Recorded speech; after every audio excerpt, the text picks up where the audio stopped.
Hello guys, welcome back to my YouTube channel. तो अभी मैं स्टोरी का पार्ट 4 बोलने जा रही हूँ। तो वो वाला इंसिडेंट जब हुआ था उसके बाद फिर मतलब बहुत डाँट वाट सुने, उसके बाद फिर हम लोग सीरियस हो गए थे। बोर्ड एग्ज़ाम था ऐसे भी। उसके बाद हम लोगों ने एग्ज़ाम दिया अच्छे से, एग्ज़ाम के बाद फिर से हम लोग शायद हम लोग 7 लोग थे, मतलब गर्ल्स में हम लोग आ गए थे, साइंस लिए थे हम लोगों ने।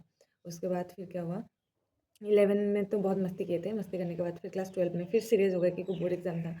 उसके बाद फिर क्या हुआ, हम लोगों ने तभी क्लास 12 में ही एग्ज़ाम से पहले कोचिंग सेंटर से वो आए थे, लोग आए थे एफिनिटी के। बहुत कोचिंग सेंटर से आए थे, लेकिन उन लोगों ने ये बोला एफिनिटी के कि जेएनबी के स्टूडेंट के लिए 50% ऑफ है। तो हम लोगों को बहुत अच्छा लगा, 50% ऑफ है। उसके बाद फिर हम लोगों ने मतलब हमारे सीनियर्स भी एफिनिटी में गए थे, तो फिर हम लोगों ने सोचा अच्छा है, हम लोग एफिनिटी में जाते हैं। उसके बाद बोर्ड एग्ज़ाम देने के बाद फिर वो लोग भी कॉल किए थे कि आ रहे हो कि नहीं? उसके बाद उन लोगों ने बोला और एक ऑफ़र है, मतलब एग्ज़ाम कंडक्ट करेंगे ऑनलाइन, जिसको मतलब 90% 100% मिलेगा उस हिसाब से स्कॉलरशिप मिलेगा। तो हम लोगों ने सोचा वाह! और अच्छा है, स्कॉलरशिप मिलेगा। और उसके बाद फिर क्या हुआ, ऑनलाइन एग्ज़ाम हुआ। जो मेरी फ्रेंड थी अनाया, उसको मतलब ऐसे भी मतलब एफिनिटी में नहीं जाना था। तो उसने बोला एक काम करती हूँ, मैं भी एग्ज़ाम देती हूँ।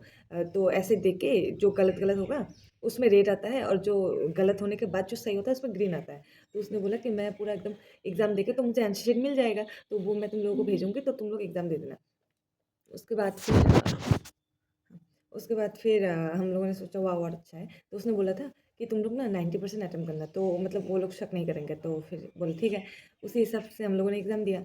एग्ज़ाम देने के बाद मैंने फिर क्या किया, 100% अटेम्प्ट कर दिया। तो उन लोगों ने फिर बोला कि जिसको 100% मतलब मिल गया, तो उन लोगों को इंटरव्यू देना होगा। फिर मैं मतलब हम लोग घबरा गए कि इंटरव्यू में क्या पूछेंगे? कुछ आता ही नहीं है। उसके बाद फिर मतलब इतना कुछ तो आता ही नहीं है। उसके बाद फिर हम लोग गए कोचिंग सेंटर में गए, मुझे छोड़ने गए थे पापा, और नियो छोड़ने गई थी। नियो मतलब मेरी बहन है।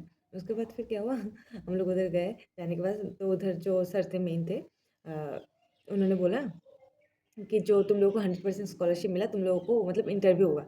हम लोगों ने बोला सर नहीं, इंटरव्यू मत लीजिए। तो बोला कि क्यों, तुम लोगों ने ऐसा कुछ चीटिंग किया था ना, इसीलिए ऐसे बोल रहे हो। उसके बाद फिर हम लोगों ने बोला कि सर मतलब 50% ही ऑफ कर दीजिए। तो ऐसे करके दिया। फिर उन लोगों ने ही हम लोगों को पीजी मतलब ढूँढ के दिया कि कौन सी पीजी में हम लोग रहेंगे।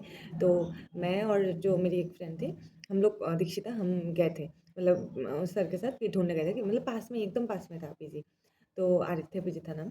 तो उसमें मैं दीक्षिता और एक मैं थी, दीक्षिता थी, हाँ। वो एक जॉइंट रूम था, मतलब एक रूम इधर, एक रूम इधर, उधर टॉयलेट बाथरूम एकदम अटैच था।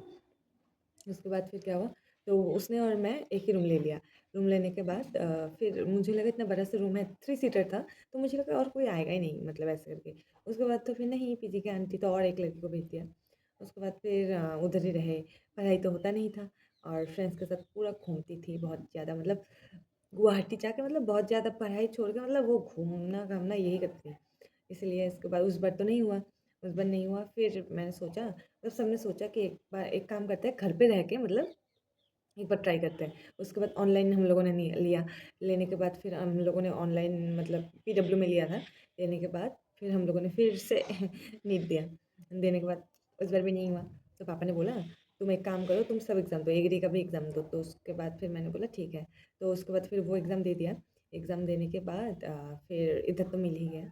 तो ठीक है, बाय बाय।